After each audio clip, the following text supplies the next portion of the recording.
ज़िलहिज्जा का महीना जब शुरू हो जाए तो रसूलुल्लाह सल्लल्लाहु अलैहि वसल्लम की कुछ हिदायत हैं इसके बारे में। आप सल्लल्लाहु अलैहि वसल्लम ने सही हदीस में फरमाया कि इन 10 दिनों में अल्लाह को नेक अमल बहुत ज़्यादा महबूब है।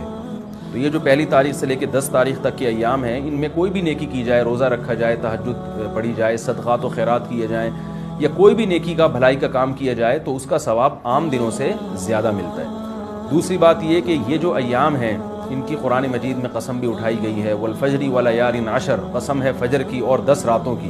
तो जमहूर मुफस्सिरीन इस तरफ गए हैं कि उन 10 रातों से मुराद ज़िलहिज्जा की रातें हैं। तो इनके दिन की भी फजीलत है और रात की भी फजीलत है।